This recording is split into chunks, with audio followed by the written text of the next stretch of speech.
Hi everyone, welcome to our presentation. Today we'll be explaining Mary Wollstonecraft and her book, A Vindication of the Rights of Women. I am the first presenter, so I will briefly explain who she was first, and then I will go on with introduction, and then at the end I will mention and explain, of course, chapter 1. So let's get started. Who was Mary Wollstonecraft? She was an English writer and a feminist philosopher. She was one of the first feminist philosophers in history, and she inspired all the other English women writers, such as Virginia Woolf. She wrote some books about gender rights and women education. Some of her books are written as a critique or as an answer to other famous philosophers, such as Jean-Jacques Rousseau and Edmund Burke. And this book is also written as a critique of Rousseau's view of women. She suggested that the reason why women are seen as an inferior in society is because they lack the education that they need. And in order to change that, a reform or political change was needed. Let's continue with her life and legacy part. Her life is quite interesting. Well, it was for me, so I wanted to introduce her to you. After living an unusual life in 1700s, she died at the age of 38, just 10 days after giving birth to her child, Mary. For those of you who don't know, well, I didn't know, she is the mother of Mary Shelley, the writer of Frankenstein. Soon after her death, her husband, William Godwin, published a memoir of her. But this memoir ruined her reputation because it revealed her extramarital affairs, her illegitimate child that she had from one of these extramarital affairs, and her attempts of suicide. She wanted to kill herself after the father of her illegitimate child was gone. She wanted to drown herself in the River Thames, but she couldn't do it. Well, overall, her life is, as I said in the beginning, it's quite interesting. So if you are interested in it, you can Google it. It was just very unusual for a woman to live such a courageous life in 18th century in England.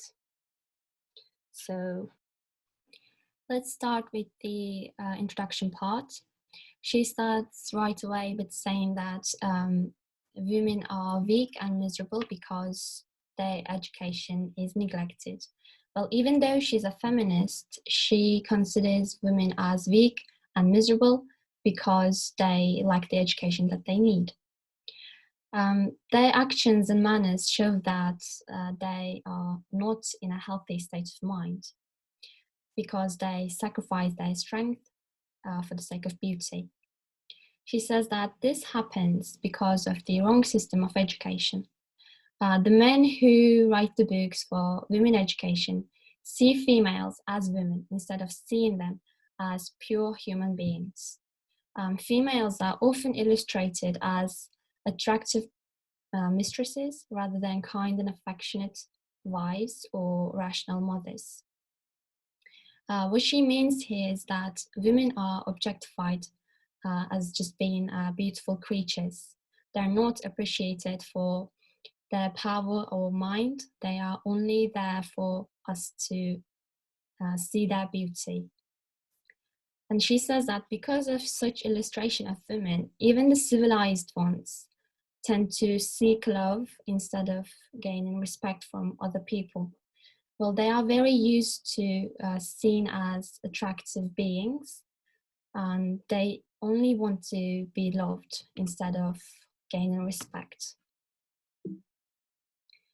And she says that even the most clever men are inclined to see women as subordinate creatures who are only there for men, like the Mahometan view. Mohammedan view is the Islamic view, and she criticizes the religion Islam because they see women as much more degraded compared to men. So that's why she criticized the Islamic view. She says that women are inferior to men in terms of physical strength. It's a law of nature. She says that this fact cannot be eliminated just because women want. Well, it's a fact, it's a law of nature, and we should accept it. And being strong is a noble feature of men, but there's a problem with it because they use this to degrade women. Men's actual intention is to take advantage of women for just a temporary time. I don't think that being strong is a noble feature, and it should not be a noble feature just because it's given to men. It's a physical thing. They didn't choose to be strong. So I don't think why she said that, even though she's a feminist, she shouldn't have to consider being strong as a noble feature, in my opinion. Okay, so she goes on with saying that women do not tend to obtain permanent interest in men's hearts, or they do not want to become their friends because they are very used to get viewed as temporary beings. I mean, men just take advantage of them for just 10 days, for example, and then men forget about women. So that's why women do not tend to, more than once, obtain a permanent interest. They just want to be loved for just temporary time. She continues with asking this question: what do we call masculine? We have to answer this because there are several critiques of masculine women, and these critiques are men. If men's complaints are about hunting or shooting, then they are right to complain. What she means is that if men criticize women about being masculine because women go hunting or shooting, then men are right because it's not acceptable. But if these complaints are against the imitation of features that enhances the human character, which are considered as manly features, she expects that these masculine women grow and become more and more masculine than ever. And then she says that my plan for this essay is to consider women as human beings who are born to improve and enhance their abilities just like men. Then she plans to touch upon the women's intrinsic designation. And Wollstonecraft criticizes the respectable writers for only aiming the ladies in their books. She says this because she accepts that there are more books about women education than it was ever before, but it only aims the ladies. They're not targeting the middle class women. And that's why she wants to pay attention to these women, because they are the most natural women in society. She says that middle class people deserve pity more than everyone because their education is less advanced. And she says this by saying that because of the education of rich people made these people less advanced. What she means here is that the inequality of opportunity in education, because in that times, England, actually whole Europe, I would say, was based on social classes, and of course their level of education changed from one social class to other. So that's why she touches upon the inequality here. She says that since they are less advanced and helpless, eventually they cannot achieve anything and they only live to amuse themselves. They cannot do any job, they cannot educate themselves, and eventually they become nothing. They only live to entertain and amuse themselves, and it's a very bad thing. If we continue to page 31, it's a quite long page. She treats women as rational beings rather than seeing them as beings who cannot live unaided. The reason why she does this is to show women what true happiness or dignity is. She wants to convince women to gain power and show them what weakness is.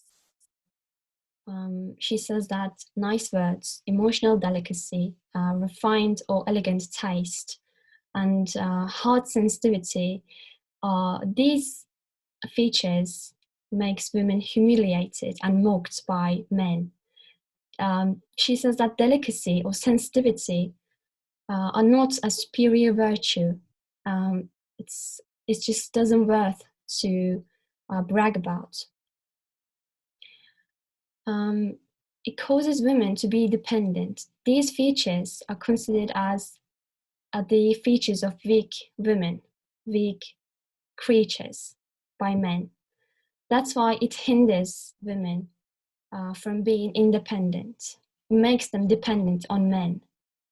Therefore, she says that, therefore, women should form a personality as a human being, not as a woman, not as a women of elegant taste or sensitivity of heart. Well, if you are interested in literature, you can see this in every book that are written about these elegant social classes. You can see in the Russian literature, you can see it in English literature. The ladies, the women are considered as, portrayed as ladies, and they only wear makeup, get dressed up, and just they act sensitively and elegantly. But she says that this is not a very good illustration of women. This is an illustration of a weak creature. She continues with saying that women are belittled by men who write about women education because of their inferior status in society. And it is no lie that women spend their years by learning stupid and unnecessary skills for only to get married. Because marriage secures a good life and a good future. It guarantees a future for women. Because it's the only way for them to rise upon in the rankings, in social rankings. But these women are harshly criticized by Wollstonecraft. She says that this aim of getting married makes women stupid beings. She says that these kinds of women are only fitted for seraglio. Seraglio means harem, so it's a very harsh critique of Wollstonecraft, I would say. She says that if women do not develop their understandings, if they do not educate themselves, they will eventually become useless objects, especially after their beauty is gone. If you remember, in the beginning of the presentation, Wollstonecraft said that women sacrifice their beauty, sacrifice their power and mind for the sake of beauty. And she says that they become absurd and useless, especially after their beauty is gone, because they only wanted to be beautiful and they didn't educate themselves. So after their beauty was gone, they become stupid beings. And she goes on with saying that the notion of masculine is an irrational fear, because there's no way that women will gain too much courage and power. Since men are stronger in terms of physical strength, women will be dependent on men to some extent. At some points in their lives, women will always be dependent on men, she says. But I don't think that it's the case still today. But I understand why she said this, because in her times, because of all the danger in the streets, women needed a strong man beside themselves. So it's understandable, but it's not valid for today. I would say we don't need to defend ourselves. Just men need to be more modest and be more moral beings. Women do not have to defend themselves against them. Everyone should be decent. Everyone should act decent. And she goes on with saying that, however, this dependency does not mean that men are more virtuous than women. She's right about that. I agree with her. It's not a virtue. We cannot attribute this virtue to a gender, to only one gender, she says. And she says that women's artificial weakness causes women to be more inclined to tyrannize other people. And this creates mischief and evilness and leads women to act childish in the most disgraceful way that evokes desire in other people. I think what she means here is that men are tempted by weak and beautiful women, and women use it to seduce men, and they act ridiculously and childish in the most immoral way. And this is what she calls to tyrannize. Women want to seduce men by acting childish, and since men are tempted by these weak and beautiful creatures, they can be tyrannized by women. And she says that the solution for that is to be more modest and decent for men, and to be wiser for women. Women should not act childish or immoral to tyrannize and rule or seduce men. They need to be wiser, and men should not get tempted by women. They need to be modest and decent. We are finally in chapter 1. The introduction part is over. This chapter begins by 3 simple questions. First question is, why are men superior to brute creatures? And by brute creatures, I think she means savages, animals, or other creatures. I don't know. The answer is reason.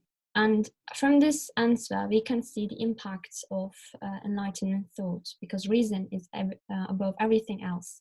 It is the thing that makes us distinctive. The second question is, what feature makes one man preeminent to one another? And the answer is virtue. And the last question is, why are people granted with passions? Why are we given them? What's the purpose of passions? And by passions, we can understand desires and our passions, basically. She says that because man can gain knowledge and experience by struggling against them. I think she refers to amour propre here. That's why she is making this statement. And she says that excellence of our nature is based on these 3 features: reason, virtue, and knowledge. This is the base of society. This is what makes us distinctive. And overall, reason is above all other features, it's above everything else, because it's the creator of them. She goes on with saying that our minds should be strong to create our own principles, but we suffer from an intellectual cowardice or discouragement which prevents us from creating our own principles. She says this because society is formed based on our principles. She says that society is created in the best possible way, whose constitution is based on the nature of man. And because of that, this creation, this formation, is so sensible that it does not require any kind of proof. But however, we should not accept them without questioning. She says that even the rules are designed as perfectly, we should not accept them blindly. Otherwise, it would be an insult to the common sense. And she, in this part of the text, she criticizes the European civilization. She says that they exchanged their innocence for virtue and their freedom for a magnificent slavery. And the desire of the rich to show off their power or wealth has overwhelmed the humankind. And by that, ranks and titles, which indicate wealth and power, became extremely important in society. And therefore, an able man who doesn't have a rank or a title had to make a great effort to get noticed in society. Here she touches upon the inequality in society, because that day's European society was solely based on the social class system, and therefore everyone was unequal to each other, because on the top of social classes there were the bourgeois and then the proletariat come. So she touches upon this inequality in society. And she goes on with saying that because of these hereditary honors, wealth, and monarchy, even the most reasonable, even the most sensible men turned into infidels. Infidel means immoralist creatures, for only to gain a piece of land. So they got corrupted because of the social class system, because of the inequality. And men got separated from the creative power. Therefore, our world became deviated and evil. And this caused the box of Pandora to open, and then consequently, all the evil and mischief began. At some point in his life, Rousseau couldn't tolerate the disorder of the society, and he isolated himself from them. And by doing that, he wanted to prove that man is a solitary animal by nature. And from this point on, Wollstonecraft criticizes him in a very harsh way, because he considers evil and mischief as a work of man. She says that this statement doesn't make sense, and as a matter of fact, it is impious, because if God made all things just right and perfect, then how come its creatures produce evil? The wise being who created us knew that the present evil would produce future good. And a helpless and weak beings like us, that are created from nothing, cannot learn what is good by practicing evil without the permission of the Creator. So the Creator knew that what is good and what is evil. So it doesn't come from us, because it doesn't come from God. Wollstonecraft is convinced that any kind of evil or vice that is not designed or created by God cannot exist in the world. Therefore, her belief is based on the perfection of God. She believes in God has created everything perfect, and He is perfect. And she criticizes Rousseau because he celebrates barbarism by forgetting that the cruelty of Romans.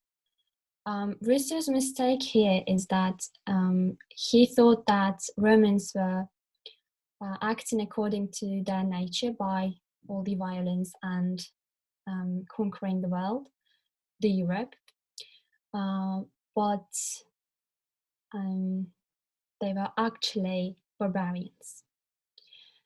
And she says that the citizen of Geneva, she refers to Rousseau because he's from Geneva, Switzerland, who is disgusted by the fake manners and virtues, did not investigate or examine whether the evil was a work of barbarism or civilization. She says this because, for instance, Romans were extremely civilized people, but they, in the same ratio, they were extremely cruel. Even some of the Roman emperors had perverted and depraved type of cruelty. You can look it up. It's a very bad thing. Anyway, she wants him to make this distinction because, as we can see in the Roman society, both barbarism and civilization were intertwined together. So we have to make this distinction to understand which is evil or which is not. She continues to criticize kingship, saying that every kind of vice and evil comes from these greedy rulers, these greedy kings who sit on their blood-stained thrones. She says blood-stained because of all the violence and wars. And she says that no one in the world can acquire or can attain the knowledge and strength to perform as a king. I think I interpret this in two ways.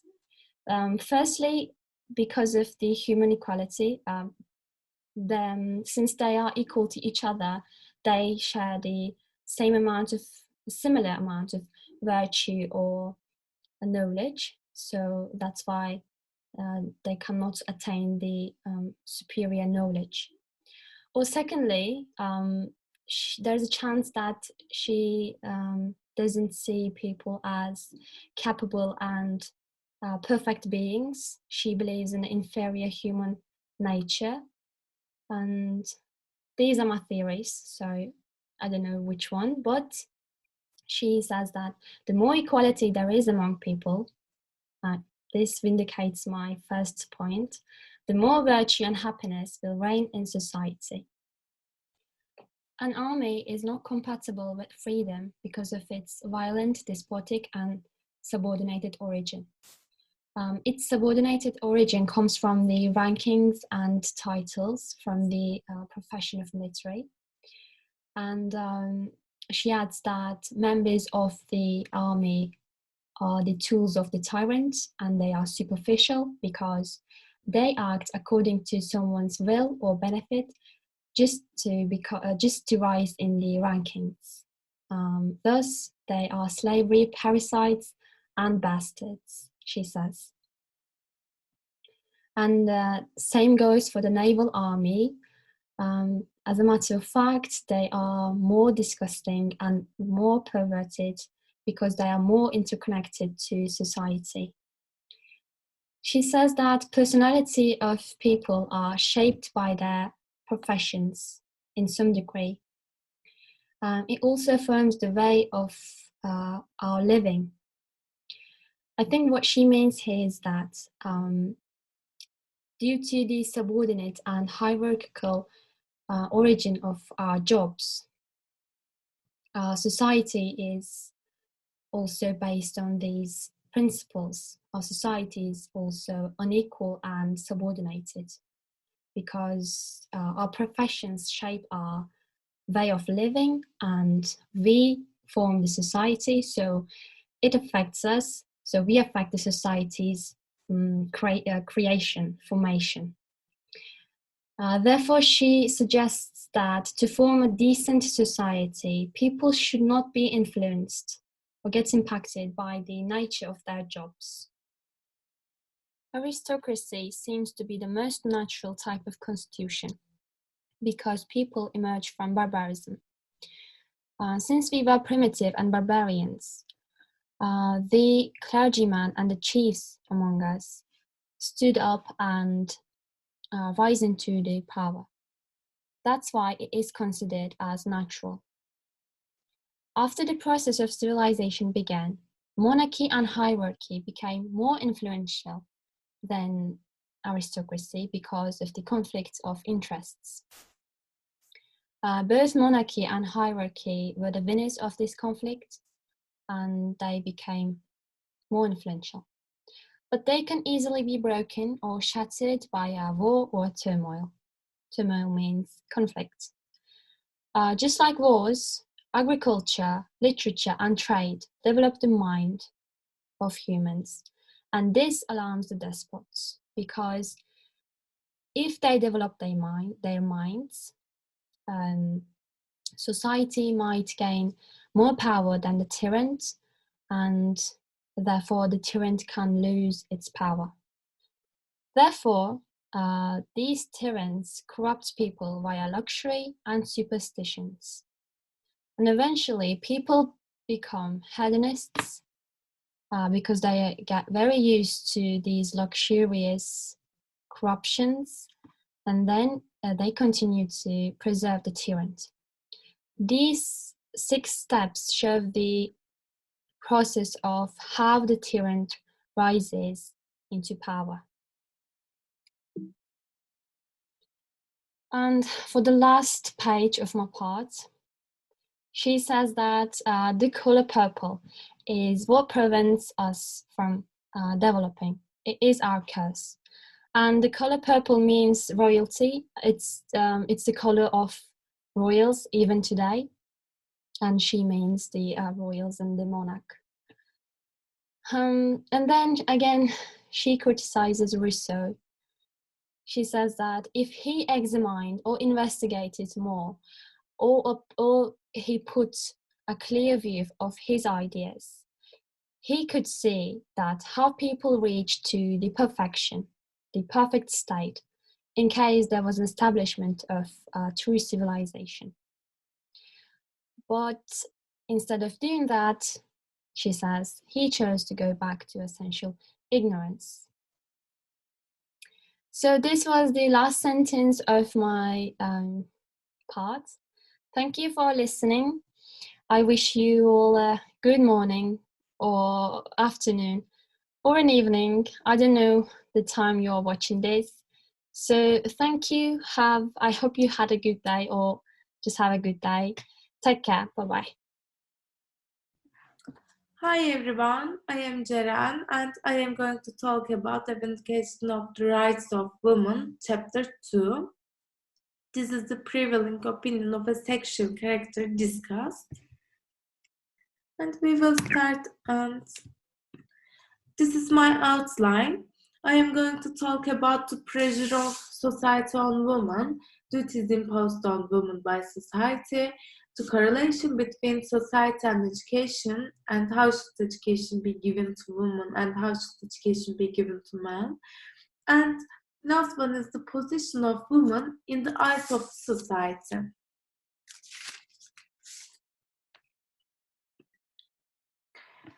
We will start on firstly, according to Mary Wollstonecraft, there are duties given to women from childhood. Mothers teach daughters justly turned cunning, good disposition, and outward obedience. There is a gift for girls who learn these points. This gift is the male protection, unfortunately. This male protection comes with the items I just mentioned. However, if our hero is a beautiful woman in addition to these features, this beauty makes her life in wonderful conditions for at least 20 years. And today, the perception of beauty is constantly changing, and some men are slaves to perception of beauty. For this reason, 20 years are not possible in our age, I think, but 10 years may be okay. And we will continue. What we mentioned above is Milton's views of the ideal mother. Of course, our author disagrees with this view. She explains what Milton meant. Milton meant to deprive us of soul and insinuate that we were beings only designed by sweet, attractive grace and self-blind obedience to gratify the consensus of man when he can no longer soar on the wings of contemplation. Let's continue with the correlation between society and education. And the author offers a few suggestions to save society from the ugly discrimination we just mentioned. For example, individual education. By individual education, such an attention to a child as will slowly sharpen the sense, form the temper, regulate the patience as they begin to ferment, and set the understanding to work before the body arrives at maturity. Thus, when children grow up, they are not new to these feelings. However, there is an important point here. Education is useless if society doesn't change. Such discrimination exists in our country, unfortunately, but only according to society. Women need the protection of men. I'm absolutely against it, of course. And for example, I have been living alone in Ankara for 4 years, and I have never met a man. And our third topic is the position of women. In society, it's difficult for women to live their own fields. Women who have to live with fake identities want to get rid of this identity at the end of the game. Our author says that the reason for this is not masculinity but false identity. It also tells something about the position of the woman in which she lowers herself. The woman likes to be treated like a queen. Unfortunately, this situation is unlikely to change unless the behavior of the age changes. The woman lives aside the possibility of being killed with her own hands. And if one day women don't renounce this queenhood, they deserve all the bad things that society says. Actually, I think some women like a state of desperation. Some women like the thought of needing their husbands. These women care about material, I think, and we meet people like that around us, and it's not difficult to find such people in our country, unfortunately. There are a lot of people, this kind of people, of course. And as you can see in the presentation, some thinkers' views on women cause controversy and debates. After all this, another point mentioned by the Mary Wollstonecraft is that women are turned into slaves by society. There are many factors that cause this slavery. I will talk about them now.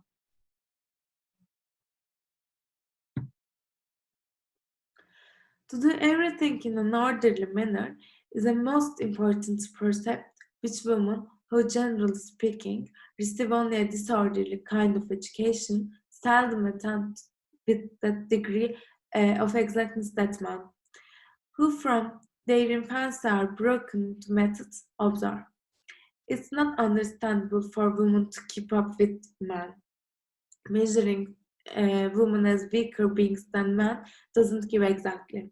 But if I say my opinion on this issue, society will not flourish if women continue to cook for men. If they separate jobs by gender, a woman can fix television and a man can also iron. This discrimination in society is dangerous, I think. And another point is, knowledge is created by experience, but it's not possible for women to gain experience as a result of pressure. If we compare the knowledge of women with the knowledge of men, women's information is random. It is possible for men to be educated in society. A man should receive a legal education, but it's unnecessary for a woman to receive an education. It would be dangerous for women to develop the power of understanding for society. It's more important for women to be well-groomed. Now, we will talk about women and soldiers similarity, as Mary Wollstonecraft said before, and both have superficial knowledge of everyday life, and they are teaming with society, so they know everyday life, and they cannot distinguish between everyday life and emotional life. And soldiers do small things with great brilliance, just like women. But despite all these similarities, the soldiers are superior to the woman. It's impossible to understand, and I don't see any gender discrimination when I look at these characteristics again. But society can, and I think society knows everything and they never do anything wrong, and there are people who commit suicide because of these thoughts, and society is dangerous, I think.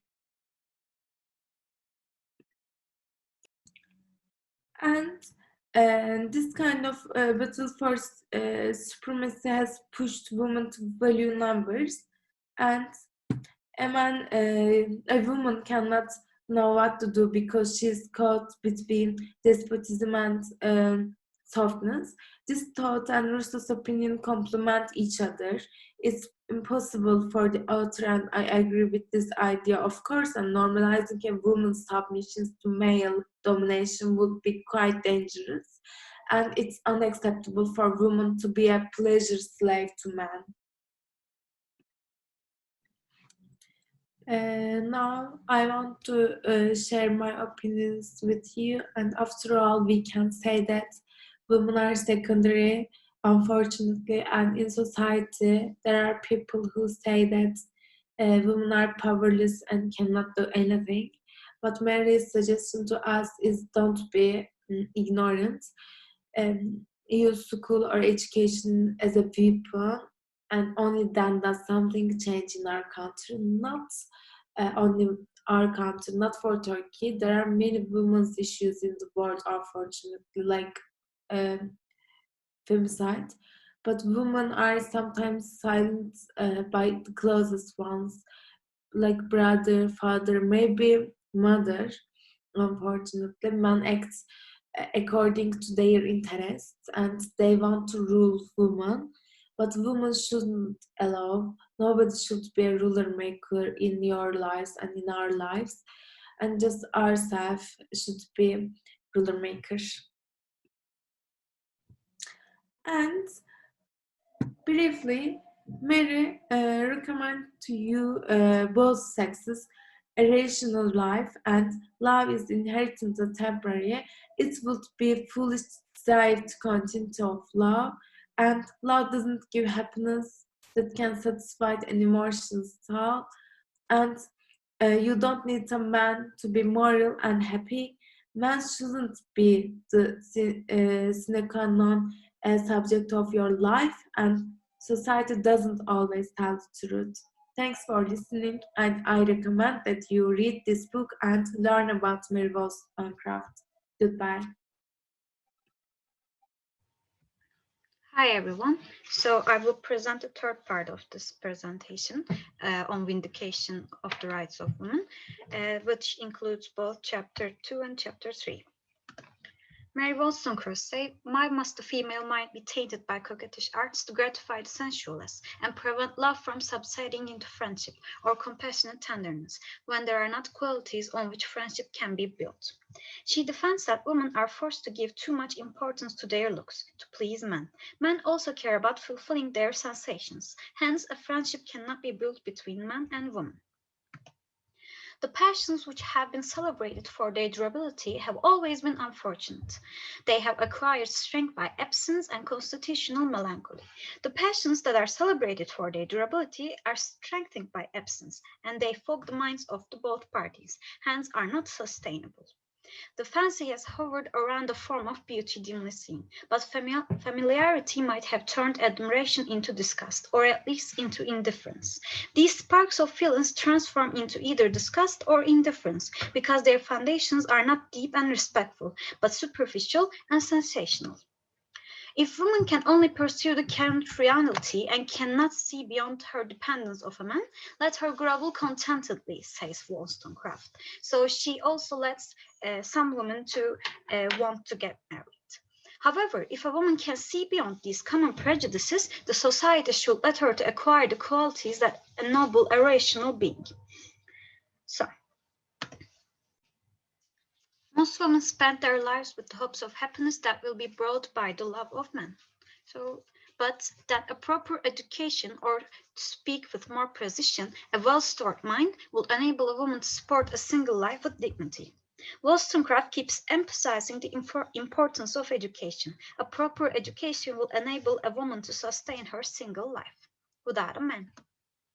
How absurd and tyrannic it is thus to lay down a system of slavery, or to attempt to educate moral beings by any other rules than those deduced from pure reason. So she also says that men tyrannize women, enslave their reason, hence women lose their right judgment and only have superficial values that are empty inside. And in this way, men are like tyrannic kings. Gentleness of manners, forbearance, and long-suffering are such amiable godlike qualities, she says. But however, when these godlike qualities are applied to women, they appear dramatically condescending. Nevertheless, it is the portrait of a perfect woman, smiling under the lash at which it dare not snarl. For though moralists have agreed that the tenor of life seems to prove that man is prepared by various circumstances for a future state, they constantly concur in advising women only to provide for the present. So men are prepared for every kind of possibilities in the future, while women have the duty to please men in the moment, while they are prepared for the future. But in this situation, companion will ever be considered as an inferior and only inspire a vapid tenderness, which easily degenerates into contempt. And this kind of companionship will turn man's vapid tenderness into contempt, because a woman has only the duty to please man, nothing more. According to Wollstonecraft, men use some phrases to soften their insults, such as fair defects, amiable weaknesses. They were made to be loved and must not aim at respect, lest they should be hunted out of society, as masculine Wollstonecraft says. Women who do not pursue what is imposed upon them by the society are harshly insulted as masculine and are outcasted from the society. Yet in the beginning of this book, Wollstonecraft says that masculine women, under the circumstances of her era, must be applauded. Do passive, indolent women make the best wives? The answer is a big no. These passive women do not possess neither the intelligence nor the capability to manage a household and to raise children that are beneficial to society. Hence, women should be given a proper education for the sake of the maintenance of the society.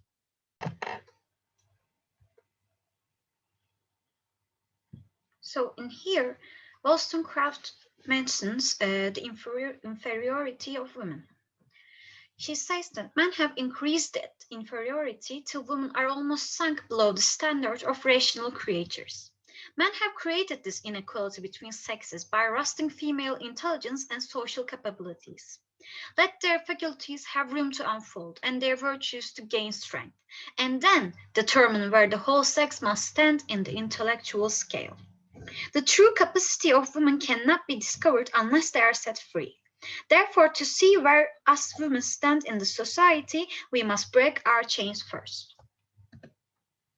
Like the bruise, they were principally created for the use of men. He will let them patiently bite the bridle, and not mock them with empty praise. Or should their rationality be proved, he will not impede their improvement merely to gratify his sensual appetites. He will not, with all the graces of rhetoric, advise them to submit implicitly their understanding to the guidance of men. Even if their irrationality is proved, like savage people, women should be set free to find their own course, instead of being slaves to the pleasures of men. Women are bound with a chain of destiny, and this chain can never be broken if it is proven that women are never to exercise their own reason, never to be independent, never to rise above opinion or to feel the dignity of a rational will. But first, their incapabilities should be proven. Circumstances should change. Women should be set free from all pressures and prejudices. If women are proved to be rational, they should not be treated as slaves, says Wollstonecraft. Yet she also considers another possibility. If they are like the savage people, give them the salutary, sublime curve of principle, and let them attain conscious dignity by feeling themselves only dependent on God. Teach them, in common with men, to submit to necessity, instead of giving to render them more pleasing. If it is proven that women do not have the same intellectual capability as men, let their virtues be the same in kind, though they may vainly struggle for the same degree. Wollstonecraft's purpose of making this statement is to restore the degenerate values of society and decrease the levels of cunningness and hypocrisy among women. Because she believes that the society, mostly because of the royal degeneration, is rotting. The conduct of an accountable being must be regulated by the operation of its own reason. A characteristic or a virtue that is imposed on a person is invalid, if it is not rationalized with one's own wisdom. Liberty is the mother of virtue, and if women be, by their very constitution, slaves, and not allowed to breathe the sharp invigoration air of freedom, they must ever languish like exotics, and be reckoned beautiful flaws in nature. I think in this quote she amuses with the absurdity of the slavery and inferiority of women. Wollstonecraft emphasizes the resemblance between tyrants and men, and subjects of that tyrants and women. The many have always been enthralled by the few, and masters who scarcely have shown any discernment of human excellence have tyrannized over thousands of their fellow creatures, says Wollstonecraft. If it is not accepted that the subjects are inferior to tyrants, which these subjects also include men, in terms of intelligence they are not inferior to tyrants, logically women cannot be inferior to men. So, in the end of chapter 2, she says, as sound politics diffuse liberty, mankind, including women, will become more wise and virtuous. The last sentence of chapter 2 states that equality with men and women will result with an improved, more virtuous, and wiser society.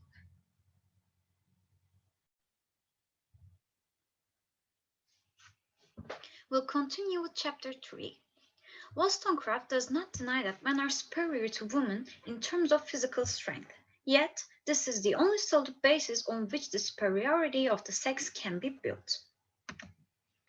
But I still insist that not only the virtue, but the knowledge of the two sexes should be the same in nature, if not in degree, and that women, considered not only as moral but rational creatures, ought to endeavor to acquire human virtues or perfections by the same means as men, instead of being educated like a fanciful kind of half-being, one of Rousseau's wild chimeras, says Wollstonecraft.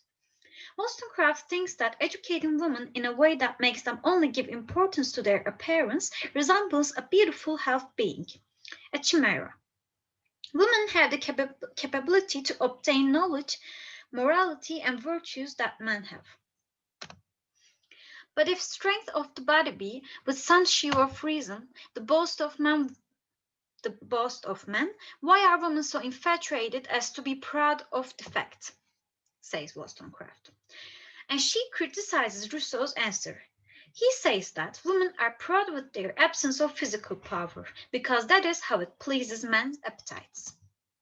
Nevertheless, Wollstonecraft suggests that women are proud of their weaknesses, because that is how they cunningly obtain power in the face of men.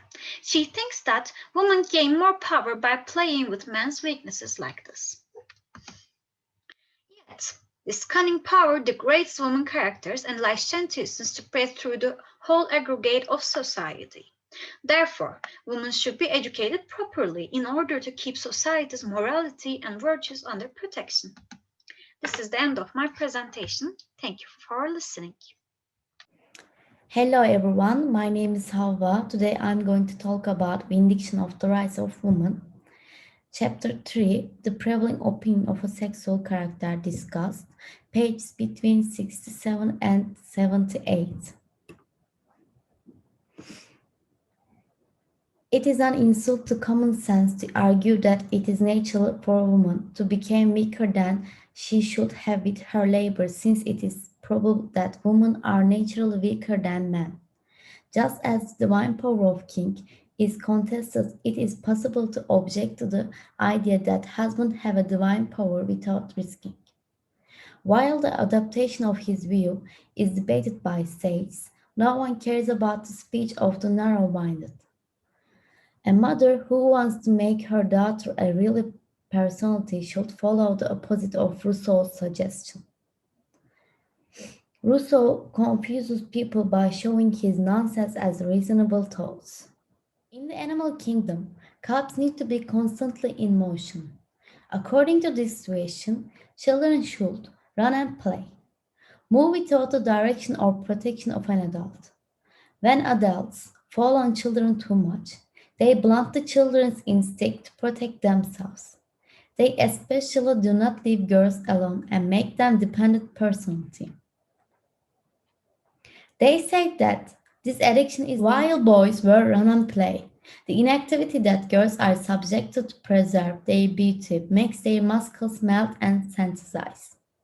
According to Rousseau, women are naturally prone to dolls, beautiful clothes, and talking about trivial matters. It is natural to attend these conversations as a result of being exposed to empty talk next to an undeveloped nanny. And it's also natural to be adorned as a result of watching her mother being even talented men are rarely seen to step outside of the atmosphere in which they grow up. And if the lives of these geniuses can be harmed by prejudice, a gender like King's who sees everything wrong should be excused. Looking at these thoughts, the devotion of clothes in women can be explained differently from the desire to satisfy the opposite. Consequently, it is absurd and non-philosophical to assume that a baby girl is a naturally coquette, and the desire to satisfy can create such fondness before maturity. In short, clothing addiction in women is not an innate addiction to influence the opposite sex. According to Mary, the ridiculous stories that Rousseau used to prove that girls are innately inclined to be interested in their appearance do not even deserve to be installed.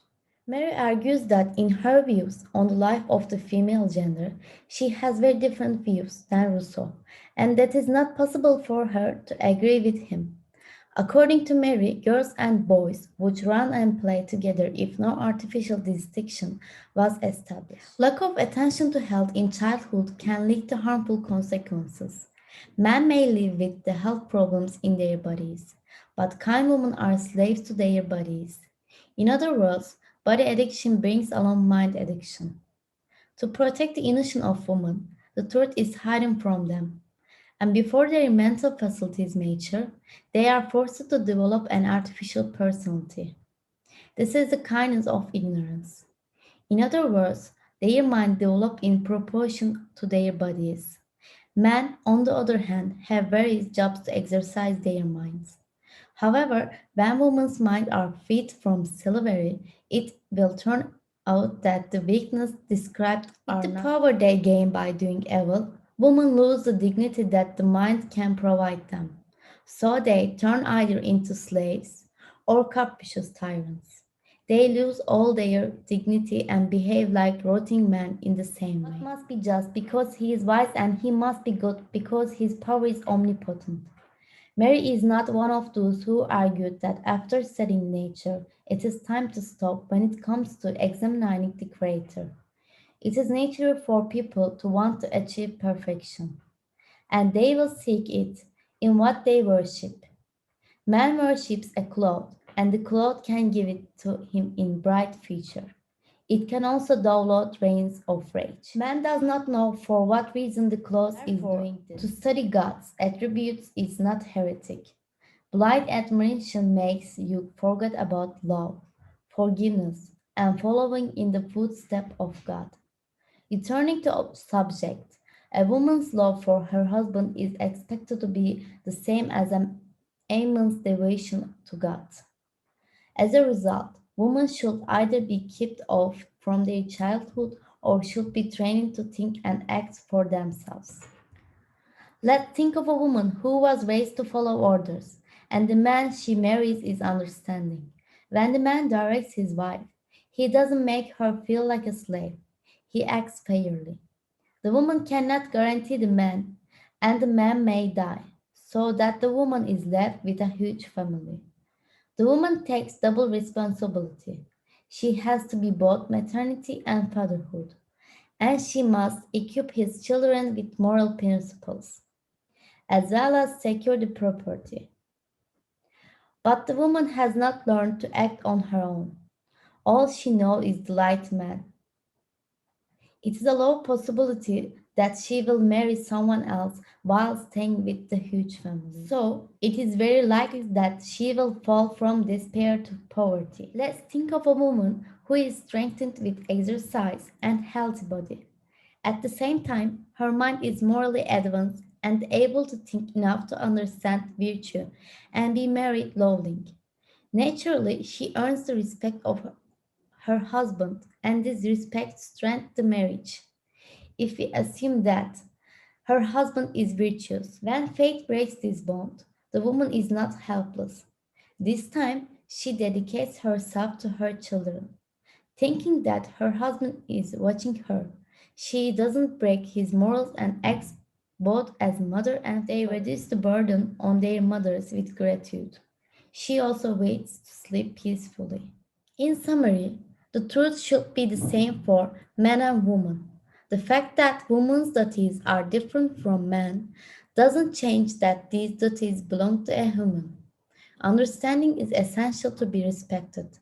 If people don't develop their abilities, they go blind. The same thing is true for women. It is necessary to encourage women to acquire their virtues. Thank you for listening.